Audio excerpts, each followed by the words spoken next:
നിന്നെ ഒരാളും ചവിട്ടുന്നില്ലെങ്കിലും നിന്നെ നീയായിട്ട് തന്നെ ഭൂമിയിലേക്ക് ചവിട്ടി താഴ്ത്തുന്ന പോലെ നീ ഇപ്പൊ ഈ കളിച്ചുകൊണ്ടിരിക്കുന്നത് ഒരു തീക്കളിയാവനി. ചേച്ചി, ഒരുപാട് സന്ദർഭങ്ങളില് ഞാൻ തോക്കാൻ പോയെടുത്ത് നിന്ന് അവസാന നിമിഷം ജയിച്ചു വന്നിട്ടുണ്ട് ഞാൻ. എപ്പോഴും അതുപോലെ എന്തെങ്കിലും നല്ല കാര്യങ്ങൾ സംഭവിക്കുന്ന തന്നെ ഞാൻ വിശ്വസിക്കുന്നേ. ഞാൻ പറയുന്ന ഒന്ന് കേക്ക്, പ്രശ്നം ഉണ്ടാക്കാത്തൊന്ന് പോ. നോക്കാവനി, ഞാൻ എല്ലാ സത്യങ്ങളും തുറന്നു പറയാൻ മുന്നോട്ട് വരുന്ന എല്ലാ സമയത്തും നീ എന്നെ പിന്തിരിപ്പിച്ചുകൊണ്ടിരിക്കുക. അത് വലിയ പ്രശ്നമാവും. നഷ്ടങ്ങൾ സംഭവിച്ചു കഴിഞ്ഞാ രണ്ടാളും ജീവിതകാലം മുഴുവൻ കരഞ്ഞുകൊണ്ടിരിക്കേണ്ടി വരും. അല്ലെങ്കിൽ എവിടുന്നെങ്കിലും ചാടി ചാകേണ്ടി വരും. അതല്ലാതെ നമുക്ക് മറ്റു മാർഗങ്ങളൊന്നും ഉണ്ടാവില്ല. ഞാൻ എല്ലാ വിധത്തിലും ഇത് ആലോചിച്ചതാ. ദൈവത്തിന്റെ തുണി എനിക്ക് ഉണ്ടാവുന്ന തന്നെ എന്റെ വിശ്വാസം. നിങ്ങൾ ഇപ്പൊ ഇവിടുന്ന് പോ ചേച്ചി. ഞാൻ പോവില്ല. രണ്ടിലൊന്ന് തീരുമാനിച്ചിട്ടേ ഞാൻ പോവും. ചേച്ചി, ഞാൻ പറയുന്ന ഒന്ന് എന്ത് കേൾക്കണമെന്നാ? നടക്കുന്ന ഞാൻ നേരിട്ട് കണ്ടോണ്ടിരിക്ക. ഇത്രയൊക്കെ സംഭവിച്ചിട്ട് എങ്ങനെയാ സമാധാനത്തോടെ നിൽക്കാൻ പറ്റുന്നേ? ആദ്യം ഈ സംഭവിക്കുന്നതിന്റെ ഒക്കെ കാരണമായവരെ ഞാൻ എന്തായാലും ഇവിടുന്ന് പറഞ്ഞു വിടാം. ചേച്ചി, നിങ്ങൾ ഇപ്പൊ ഇവിടുന്ന് പോയില്ലെങ്കിൽ ഞാൻ ജീവനോട് ഉണ്ടാവില്ല.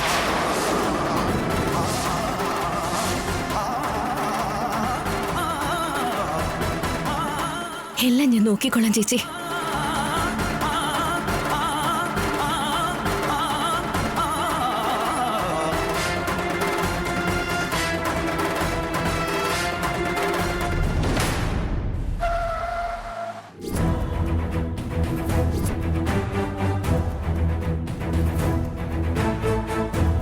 അവനെങ്ങ് കൊണ്ടുവാ.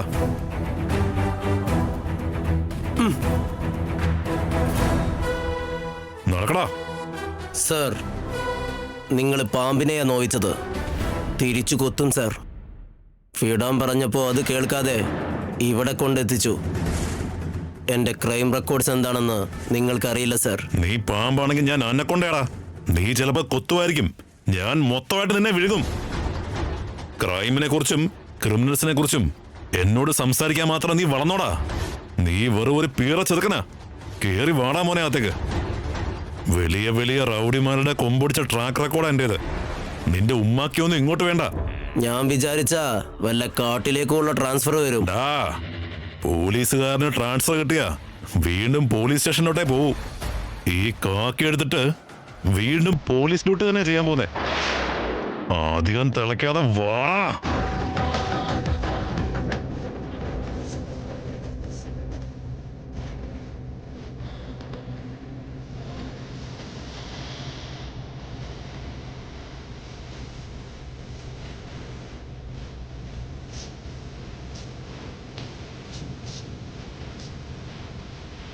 നീ എന്നെ ട്രാൻസ്ഫർ ചെയ്യിക്കും അല്ലേ? ചെയ്യടാ. ആരെയാന്ന് വെച്ചാ വിളിക്ക്, നമുക്ക് നോക്കാം. എന്നെ പുറത്തു വിടണമെങ്കിൽ നിങ്ങൾക്ക് എത്ര വേണം? എന്റെ മീശയിലെ രോമത്തിൽ പോലും നീ തൊടില്ല. Sir, please sir. ഡാ, ഞാനിപ്പോ വിചാരിച്ച നിന്റെ പിസ്റ്റൾ കൊണ്ട് നിന്നെ ഷൂട്ട് ചെയ്തിട്ട് അത് സൂയിസൈഡ് ആക്കി മാറ്റാൻ എനിക്കറിയാം. അണ്ടർസ്റ്റാൻഡ്? നീ പോലീസുകാരോട് കളിക്കുമല്ലേ? അത്രയ്ക്ക് വലിയ കില്ലാടിയാ. പോലീസുകാരും നല്ലവർക്ക് ഫ്രണ്ട്സാ. നിന്നെ പോലെയുള്ള വില്ലന്മാർക്ക് പോലീസാടാ villain. Mind your language. Sir, എനിക്കൊരു ചെറിയ ഡൗട്ട്. എന്താടാ? ഞാൻ വേദവതി അമ്മയുടെ വീട്ടിൽ കയറുന്ന സമയത്ത് കൃത്യമായിട്ട് നിങ്ങൾ എങ്ങനെ എത്തി? എങ്ങനെയാ ഗസ് ചെയ്തേ? നിങ്ങൾ എങ്ങനെയാ അറിഞ്ഞേ? ഡാ, നിന്റെ കണ്ണ് ഒരുത്തിയെ മാത്രമേ ഫോക്കസ് ചെയ്യൂ. പോലീസിന്റെ ഫോക്കസ് സിറ്റിയിൽ മൊത്തം ഉണ്ടാവും. നിന്നെ പോലെ ഉള്ളവനൊക്കെ അവിടെ വന്ന് തൂക്കി എടുത്തുണ്ടെങ്കിൽ പോരും. Mind it.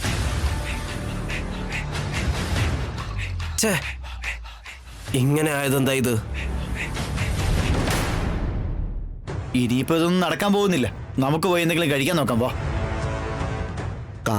കാത്തിരുന്ന് പച്ചക്കണ്ണ് പുകഞ്ഞ് കലങ്ങിയിരിക്കുമല്ലേ? ഇത്ര നേരമായിട്ട് വന്നില്ലെങ്കിൽ ഒന്നുമില്ലെങ്കിൽ സമയത്തിന്റെ വില അറിയാത്തവനായിരിക്കും, അല്ലെങ്കിൽ കല്യാണത്തിന് താല്പര്യമില്ലാത്തതാവും. അവനീ കല്യാണം കഴിക്കാൻ വേണ്ടി ഇങ്ങനെ നടക്കുന്നുണ്ടെങ്കിൽ ഇഷ്ടമില്ലെന്ന് പറയാൻ പറ്റുമോ അച്ഛാ? എന്തായാലും ആ റിങ് എടുത്തങ്ങ് അകത്ത് വെച്ചേക്ക്. പിന്നീട് എപ്പോഴെങ്കിലും ഉപയോഗിക്കാം. വികാസ് ഇനി വരാൻ പോകുന്നില്ല. തൽക്കാലം എന്തായാലും രക്ഷപ്പെട്ടു. നമ്മൾ ആഗ്രഹിക്കുന്ന പോലെ എല്ലാം സംഭവിക്കില്ലല്ലോ. എന്താണോ വിധിച്ചത് അതേ സംഭവിക്കൂ. എന്തായാലും ഈ വിവാഹ വാർഷികത്തിന്റെ ഭാഗമായി എല്ലാവർക്കും ഒരുമിച്ചിരുന്ന് സന്തോഷത്തോടെ ഭക്ഷണം കഴിക്കാം. വാ. റിംഗ് എക്സ്ചേഞ്ച് എന്തായാലും നടക്കില്ലെന്ന് അറിഞ്ഞപ്പോ തന്നെ അവനീടെ ഒരു സന്തോഷം കണ്ടില്ലേ?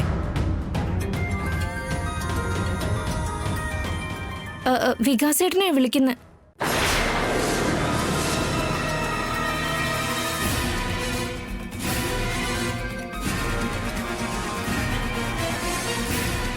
അവസാന നിമിഷം ട്വിസ്റ്റ് ആയല്ലോ.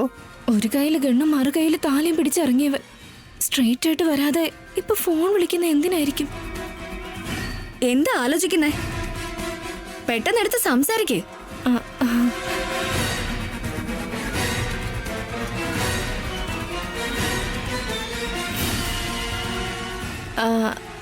ഹലോ വിക്കി.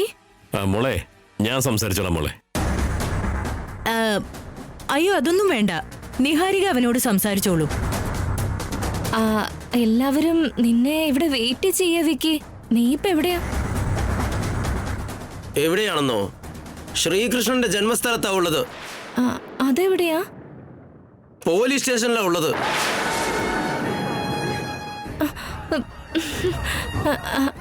ആണോ?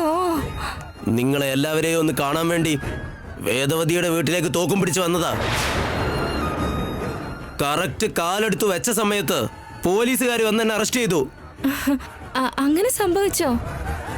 നിങ്ങളുടെയും അവണിയുടെയും കാര്യം ഞാൻ പിന്നെ നോക്കിക്കോളാം. നിങ്ങൾ ആദ്യം ഇവിടെ വന്ന് എന്നെ പുറത്തിറക്ക്. ഞാൻ പാലാരിവട്ടം സ്റ്റേഷനിലാ ഉള്ളത്, കേട്ടല്ലോ?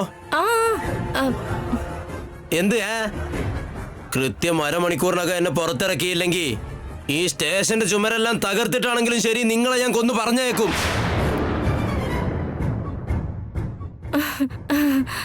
ശരി വിക്കി. എന്തു പറ്റി മോളെ? എന്താ മോൾക്കൊരു ടെൻഷൻ പോലെ? അവൻ എന്താ പറഞ്ഞത്? അതോ അത് അത് പറയും മോളെ. ഫ്രണ്ടിനൊരു ആക്സിഡന്റ് പറ്റിയെന്ന്.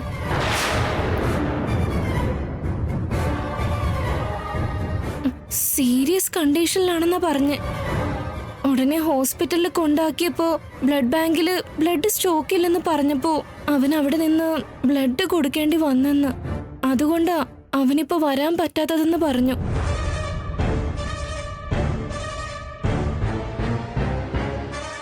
ഒരു പ്രാണൻ നിലനിർത്താൻ വേണ്ടി ഈ മുഹൂർത്തം മിസ് ചെയ്തതിന് എല്ലാവരോടും സോറി പറയുമെന്നും ചോദിച്ചു അവൻ. അപ്പൊ നമ്മുടെ ആള് ഇങ്ങനെ രക്തദാനമൊക്കെ കൊടുത്ത് ശീലമുള്ള ആളാണല്ലേ? വികാസ് കുട്ടിക്കാലം തൊട്ടേ അങ്ങനെയാ. ആർക്കെന്ത് വിഷമം വന്നാലും അവന് സഹിക്കില്ല. ശരി, സംഭവിക്കാനുള്ളതൊക്കെ സംഭവിച്ചു. വികാസ് ഇങ്ങോട്ട് വരാഞ്ഞത് മറ്റൊരു ജീവൻ നിലനിർത്താനായതുകൊണ്ട് ഇത്തവണ നമുക്ക് വികാസിനോടൊന്ന് ക്ഷമിക്കാം. മറ്റൊരു നല്ല ദിവസം നോക്കി നമുക്ക് ഈ ചടങ്ങ് നടത്താം. എന്നാ ഭക്ഷണം കഴിച്ചാലോ? വരൂ. എന്നാ ഞങ്ങൾ ഇറങ്ങിക്കോട്ടെ വേദവതിയമ്മേ. ഭക്ഷണം കഴിച്ചിട്ട് പോവാം. ഞങ്ങൾക്ക് പെട്ടെന്ന് പോയി ഞങ്ങളുടെ വിക്കി ഒന്ന് കാണണം. ഒന്നും തോന്നരുതേ. പാവം, അവനാകെ തളർന്നു കാണും. ഞങ്ങളിപ്പോ അവന്റെ അടുത്ത് വേണ്ടതല്ലേ. എന്നാ പിന്നെ ഞങ്ങൾ ഇറങ്ങിക്കോട്ടെ. ശരി വേദവതി. ആയിക്കോട്ടെ ഗൗതമി. വരുന്ന മാസം 6-ാം തീയതിയാ നിഹാരികയും ശ്രീകറിന്റെയും കല്യാണം. കല്യാണത്തിന്റെ ഒരുക്കങ്ങളൊക്കെ തുടങ്ങാല്ലേ? ഉറപ്പായും തുടങ്ങാം. ഞാനെന്നാ ഇവരെ അങ്ങോട്ട് ഡ്രോപ്പ് ചെയ്തിട്ട് വരാം. പോയിട്ട് വാ മോളെ. വരുന്ന മാസം 6 ആവാൻ ഇനി ഒരുപാട് ദിവസം കിടപ്പുണ്ട്. അതിനിടയിൽ ഈ കഥയില് എന്തെങ്കിലുമൊക്കെ ട്വിസ്റ്റ് ഉണ്ടാവോ ആവോ.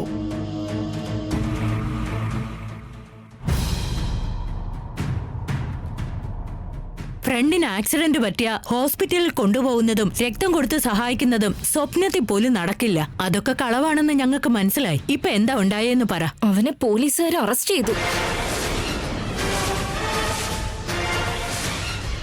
അവൻ ഈ വീടിന്റെ മുമ്പിൽ വരെ എത്തിയതാ. അവനാ തോക്കും പിടിച്ചുകൊണ്ട് വീടിന്റെ അകത്തേക്ക് കയറി വരാൻ വേണ്ടി നിന്നതാ. കറക്റ്റ് ആ സമയത്ത് തന്നെ പുറത്തു വെച്ച് പോലീസുകാർ അവനെ അറസ്റ്റ് ചെയ്ത് കൊണ്ടുപോയെന്ന്. പാലാരിവട്ടം പോലീസ് സ്റ്റേഷനിലുണ്ട്. ഉടനെ അവിടെ ചെന്ന് ഇറക്കി തരണമെന്ന് ഫോണിലൂടെ മൃഗങ്ങളെ പോലെ അവൻ അലറിയത്. അതിൽ കൂടുതൽ കാര്യങ്ങളൊന്നും എന്നോടും പറഞ്ഞില്ല. എന്തിനാ അറസ്റ്റ് ചെയ്തത്? അതൊക്കെ ഇരിക്കട്ടെ, ഈ ലാസ്റ്റ് മിനിറ്റിൽ എങ്ങനെ അങ്ങനെ സംഭവിച്ചത്? കയ്യിൽ ഗണ്ണം പിടിച്ച് നടക്കുന്നത് പോലീസുകാര് കണ്ടാൽ പിന്നെ അറസ്റ്റ് ചെയ്യാതെ ഇരിക്കോ? അങ്ങനെയാണെങ്കിൽ പഠിക്കൽ വരെ വന്ന പോലീസുകാര് അകത്തേക്ക് വന്ന് ഇവൻ ആരാ, എന്തിനു വേണ്ടിയാ നിങ്ങളുടെ വീട്ടിലേക്ക് തോക്കും പിടിച്ച് വന്നതെന്നും ഇവനെ നിങ്ങൾക്ക് അറിയുമോ എന്നും ചോദിക്കില്ലേ ഗൗതമി? ഏതാണെങ്കിലും അവൻ ഇന്നിങ്ങോട്ട് വരാതിരുന്നത് എന്തുകൊണ്ട് നന്നായി. നമ്മളുടെയൊക്കെ ഭാഗ്യമായി കണ്ടാ മതി. അല്ലെങ്കിൽ അമ്മോ, അവൻ ശരിക്കും ഒരു ശ്മശാനം ആക്കിയാൻ ആ വീട്. ശരി ശരി, ആദ്യം നിങ്ങൾ സ്റ്റേഷനിലേക്ക് പോയിട്ട് അവനെ ഇറക്കിയിട്ട് വീട്ടിൽ കൊണ്ടുപോയി അവനെ പറഞ്ഞ് മനസ്സിലാക്കാൻ നോക്ക്. അവനിയുടെ കല്യാണം കഴിഞ്ഞ കാര്യം എങ്ങനെ അറിഞ്ഞതെന്ന് പതുക്കെ മനസ്സിലാക്കാൻ നോക്ക്. അതൊക്കെ കള്ളമാണെന്ന് അവന് വിശ്വാസം വരുന്ന രീതിയിൽ ഡീൽ ചെയ്യണം. അവനെ അറസ്റ്റ് ചെയ്ത കാര്യം ഈ കുടുംബത്തിൽ ആരെങ്കിലും അറിയും മുമ്പേ എല്ലാം വളരെ സൈലന്റ് ആയിട്ട് നടന്നിരിക്കണം. എന്നാലും അവനെ ഇറക്കുന്നതിനേക്കാൾ എന്തെങ്കിലും ഒരു കേസ് കൂടി പറഞ്ഞ് അകത്താക്കുന്നതാ നല്ലത്. നിങ്ങളുടെ അനിയനെ കുറിച്ച് എന്നെക്കാളും നന്നായിട്ട് നിങ്ങൾക്കറിയില്ലേ ഗൗതമി? അറിഞ്ഞുകൊണ്ട് നമ്മള് ഇലക്ട്രിക് വയറിൽ പോയി പിടിക്കുന്ന എന്തിനാ? അത് വേണോ? അതും സത്യം തന്നെയാ. ജാമ്യത്തിൽ പുറത്തു വന്നിട്ട് ജയിലിലേക്ക് അയച്ചത് നിങ്ങളല്ലേന്നും പറഞ്ഞു കൊന്നുകളയും. വീട്ടിലൊരു അനാർക്കൊണ്ടേ വളർത്തിയത്. പുറത്തിറക്കാനും വയ്യ, അകത്തോട്ട് നിർത്താനും പാടില്ല. എന്തൊരു വിധിയാ! നീ ശ്രീകരനെ കല്യാണം കഴിക്കുന്ന കാര്യം മാറ്റിവെച്ചാലും ഞങ്ങളിപ്പോ പകല് പോലും നക്ഷത്രങ്ങൾ എണ്ണാറുണ്ട്. ഒരച്ഛനെന്ന നിലയ്ക്ക് ഞാനിത് പറയാൻ പാടില്ല സാർ. പക്ഷെ എങ്ങനെ പറയാതിരിക്കുക? പെൺകുട്ടികളുണ്ടാകുന്ന ഭാഗ്യമാണെന്ന് പറയാറ്. പക്ഷെ ഞങ്ങളുടെ കാര്യത്തിൽ അത് മറിച്ചായി പോയി. അങ്ങനെയാണെങ്കിൽ എന്നെ എന്തിനാ സഹിക്കുന്നേ? ഒഴിവാക്കിക്കൂടെ? വേണ്ടെന്നാണെങ്കിൽ എന്നെ വീട്ടിൽ നിന്ന് പുറത്താക്കിയേക്ക്. ഇനി എന്നെ സഹിക്കാൻ ബുദ്ധിമുട്ടാണെങ്കിൽ അങ്ങ് കൊന്നു കളഞ്ഞേക്ക്. എന്താ മോളെ ഈ പറയുന്നേ? നിങ്ങൾ പറഞ്ഞതിനുള്ള മറുപടിയാ ഞാൻ പറഞ്ഞേ. അവനിയുടെയും വികാസിന്റെ എൻഗേജ്മെന്റ് ക്യാൻസൽ ആയി പോയതിന്റെ ഇറിറ്റേഷനിലാ ഞാൻ. ഈ സമയത്ത് എന്നോട് ആർഗ്യൂ ചെയ്യാൻ നിൽക്കാതെ പെട്ടെന്ന് പോയി പറഞ്ഞ കാര്യം ചെയ്യും.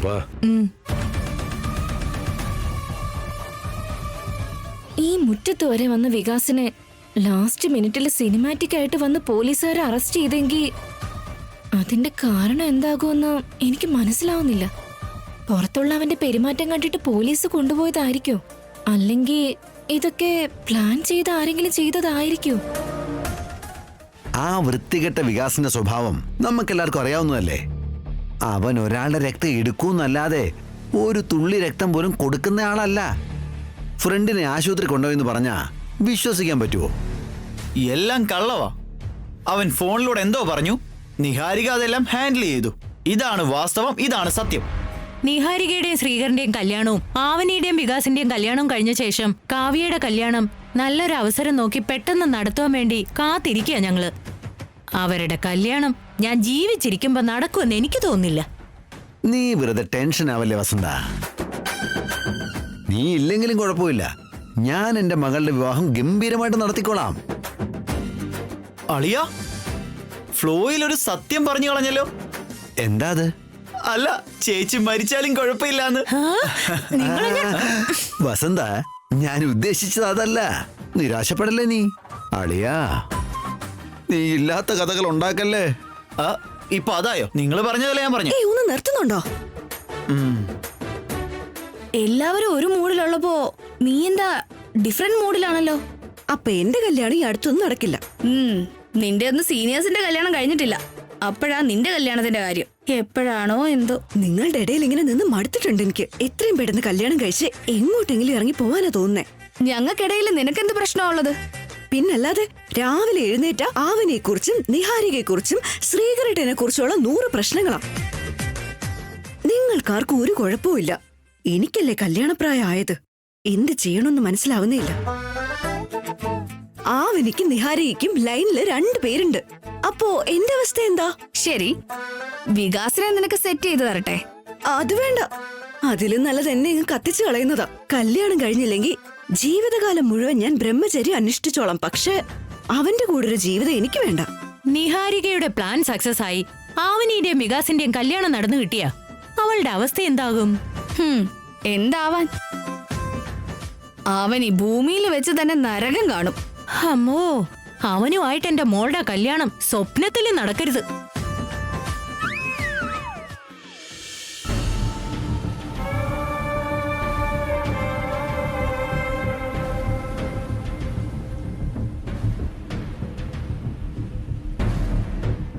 ആവനി, എന്തേട്ടാ? ലാസ്റ്റ് മിനിറ്റില് ഭഗവാൻ നമ്മളെ സഹായിച്ചു. അതുകൊണ്ട് മാത്രമാ ഈ എൻഗേജ്മെന്റ് മുടങ്ങിയത്. അവനെങ്ങാനും ഇങ്ങോട്ട് വന്നിരുന്നുവെങ്കിൽ ഞാൻ എല്ലാവരോടും തുറന്നു പറഞ്ഞേനെ. ബട്ട് എനിക്കൊരു സംശയമുണ്ടോ. എന്താ അത്? ഫ്രണ്ടിന് എന്തോ ആക്സിഡന്റ് പറ്റി, അതുകൊണ്ടാ വരാതിരുന്നതെന്ന് വികാസ് പറഞ്ഞ ആ റീസൺ, അതിലെന്തോ എനിക്ക് സംശയമുണ്ട്. നിഹാരിക ആ സിറ്റുവേഷൻ മാനേജ് ചെയ്തതാണെന്ന് എനിക്ക് ശരിക്കും മനസ്സിലായി. അതെ, നിഹാരിക മാനേജ് ചെയ്തതാണ്. വികാസ് ഫോണിൽ പറഞ്ഞ കാര്യമല്ല, നിഹാരിക നമ്മുടെ അടുത്ത് പറഞ്ഞ കാര്യം. വികാസിനെ പോലീസുകാര് അറസ്റ്റ് ചെയ്തതാ ചേട്ടാ. വികാസ് നിന്ന് നമ്മുടെ വീട്ടിലേക്ക് വന്നിരുന്നെങ്കിൽ ആരുടെയൊക്കെ ജീവൻ പോകുമായിരുന്നു എന്നറിയില്ല. വളരെ വലിയ നഷ്ടം ഉണ്ടാക്കാനുള്ള ശ്രമത്തിലായിരുന്നു അവൻ. താനെന്താ പറയുന്ന അവനി? ഈ കാര്യങ്ങളൊക്കെ തനിക്കെങ്ങനെ അറിയാ? വികാസുമായിട്ട് നിഹാരിക്കയും കൂട്ടരും വീഡിയോ കോൾ ചെയ്യുന്നത് ഞാൻ കണ്ടിരുന്നു ഏട്ടാ. ആരൊക്കെ എതിരു നിന്നാലും എന്തൊക്കെ തടസ്സം വന്നാലും എല്ലാവരെയും കൊല്ലും ഞാൻ. അവനിയെ കല്യാണം കഴിക്കാൻ വേണ്ടി നീ എല്ലാവരെയും കൊല്ലുവെന്നോ? നീ ഇതെന്താ ഒരു കരുണയില്ലാതെ? കരുണയില്ല, മരണഹോമം നടത്തും ഞാൻ. അവനിയുടെ കഴുത്തിൽ താലി ഞാൻ കെട്ടും. ആരെങ്കിലും എതിര് വന്ന ഇതവരുടെ നെഞ്ചത്ത് പൊട്ടും.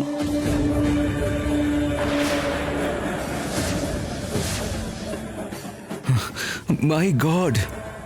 ഞാൻ കാണുന്നതിന് മുമ്പ് അവര് സംസാരിച്ചത് എന്താണെന്ന് അറിയില്ലെങ്കിലും ഞാൻ അവരെ അവിടെ കണ്ട സമയത്ത് വികാസ് അങ്ങനെ ഒരു തീരുമാനത്തിൽ എത്തി നിൽക്കുകയായിരുന്നു. സ്മൂത്തായിട്ട് ഈ എൻഗേജ്മെന്റ് നടക്കണമെന്ന് പ്ലാൻ ചെയ്ത ഒരാള് ഇങ്ങനൊരു വിയേർഡ് ഡിസിഷൻ എടുത്തിട്ടുണ്ടെങ്കിൽ ഒരു കാരണം ഉണ്ടാവും അവന്. അത് തന്നെ എനിക്ക് മനസ്സിലാവാത്തത്. അവൻ എന്റെ കുടുംബത്തിന് നേരെ, എന്റെ ഭാര്യയ്ക്ക് നേരെ ഇങ്ങനെയൊക്കെ ചിന്തിച്ചു വന്നിട്ടുണ്ടെങ്കിൽ അവന് വെറുതെ വിടാൻ പാടില്ല. അവനെതിരെ ഇമ്മീഡിയറ്റ് ആയിട്ട് ആക്ഷൻ എടുക്കണം. അതുകൊണ്ടാ അവൻ ഇങ്ങോട്ട് വരാതിരിക്കാനാ എന്റെ ഒരു ഫ്രണ്ടിന്റെ ചേട്ടൻ ഇവിടെ നമ്മുടെ പാലാരിവട്ട സ്റ്റേഷനിലെ SI ആണ് വിളിച്ച് അറസ്റ്റ് ചെയ്യാൻ പറഞ്ഞത്. കയ്യിൽ തോക്കും പിടിച്ച് നടക്കുന്ന റീസൺ പറഞ്ഞ് അവനെ ഈ മുറ്റത്ത് വെച്ച് അവർ അറസ്റ്റ് ചെയ്തു. ഇതുവരെ ഞാൻ അവൻ നമുക്ക് മാത്രമേ പ്രശ്നമാവുള്ളൂ എന്ന് കരുതിയേ. പക്ഷെ ഇപ്പൊ അവൻ നമ്മുടെ കുടുംബത്തിന് തന്നെ ഒരു പ്രശ്നമായി മാറിയിട്ടുണ്ട്. അവന്റെ കാര്യത്തിൽ നന്നായിട്ടൊന്ന് ആലോചിച്ച് എന്തെങ്കിലും ഒരു തീരുമാനം എടുത്തേ പറ്റൂ ചേട്ടാ. ഇത്രയൊക്കെ നടന്നിട്ടും അതെന്നോട് പോലും പറയാതിരിക്കാനുള്ള ധൈര്യം എങ്ങനെ കിട്ടിയത്? എന്നോട് പറഞ്ഞിരുന്നുവെങ്കിൽ ഞാനും എന്തെങ്കിലുമൊക്കെ ചെയ്തേനെ. ഇവിടെ ഈ ഫംഗ്ഷനിലുണ്ടായ പെയിനും അവിടെയുള്ള വലിയ പ്രശ്നവും കൃത്യമായി താൻ ബാലൻസ് ചെയ്തില്ലേ? താൻ കാണിച്ച ഈ ധൈര്യത്തിന് ഹാറ്റ്സ് ഓഫ് അവനി. അച്ഛനും അമ്മയൊന്നും ഇല്ലാതെ വളർന്നവളല്ലേ ഞാൻ. ബുദ്ധിമുട്ടുകൾ സഹിക്കുന്നതും വേണ്ടി വന്നാൽ നേരിടുന്നതും ശീലമായതാ എനിക്ക്. വികാസിന്റെ ചാപ്റ്റർ അവൻ ജയിലിലായതുകൊണ്ട് മാത്രം അവസാനിക്കുന്നില്ല. അവനെ അവിടെ നിന്ന് ഇറക്കാൻ വേണ്ടി നിഹാരിക ഇന്നേരം കൊണ്ട് എന്തെങ്കിലും ഒന്ന് പ്ലാൻ ചെയ്തിട്ടുണ്ടോ? നമ്മുടെ കല്യാണക്കാര്യം പുറത്തറിയണം. വികാസ് ഒരു ദുഷ്ടനാണെന്ന് എല്ലാവരും മനസ്സിലാക്കണം. നിഹാരികയ്ക്ക് ജാതകമല്ലാതെ അർഹതപ്പെട്ട മറ്റൊരു ഗുണമില്ലെന്ന് തെളിയിക്കണം നമ്മൾ. ഇങ്ങനെ ഒരുപാട് ചെയ്യാനുണ്ട്. ഈ കാര്യങ്ങളെല്ലാം നമ്മുടെ അച്ഛനും അമ്മയും നമ്മുടെ കുടുംബക്കാരെല്ലാവരും അറിയുന്നത് വരെ നമ്മുടെ ഈ യുദ്ധം തീരില്ല. വികാസിനെ നിങ്ങളൊന്ന് ശ്രദ്ധിച്ചേക്കണേ ഏട്ടാ. അവനാവശ്യം എന്നെ ആയതുകൊണ്ട് ഏട്ടാ എന്നെ ചിലപ്പോ ഒന്നും ചെയ്യില്ലായിരിക്കും. പക്ഷെ നിങ്ങൾ എന്ത് വേണേലും ചെയ്യും. താൻ എന്നെ ജീവനോളം സ്നേഹിക്കുന്നില്ലേ? ആ സ്നേഹം എനിക്ക് തുണയായിട്ടുണ്ടാവും.